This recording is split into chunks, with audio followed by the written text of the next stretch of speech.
বাংলাদেশকে হেয় করতেই মার্কিন গোয়েন্দা পরিচালক তুলসী গ্যাবার্ডকে ভারতীয় গণমাধ্যম উদ্দেশ্যমূলকভাবে প্রশ্ন করেছে এমন অভিযোগ করেছেন বিএনপি চেয়ারপারসনের উপদেষ্টা জয়নুল আবদিন ফারুক।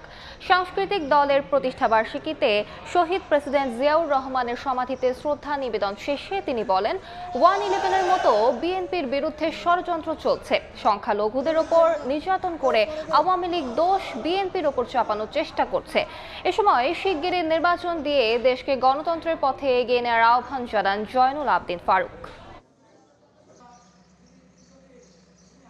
তুলসী গ্যাবার্ড উনি বাংলাদেশ নিয়ে অনেকগুলো কথা বলেছেন, যেটা ইন্ডিয়ান গণমাধ্যম ইচ্ছাকৃতভাবে এই প্রশ্নগুলো করে ওনার মাধ্যমে কিছু বার্তা আমাদেরকে দিতে চেয়েছে আমরা নাকি সংখ্যালঘুদের উপরে সরকার অত্যাচার করছে। এই উত্তরটা সরাসরি বাংলাদেশের সরকার বলে দিয়েছে অনৈতিক এই কথাগুলো বলে বাংলাদেশে মানুষের বিশ্ব দরবারে হেয় করার একটা প্রতিক্রিয়া, হেয় করার একটা প্রক্রিয়া আমার মনে হয় ভারতীয় সংবাদ মাধ্যমগুলো করেছে।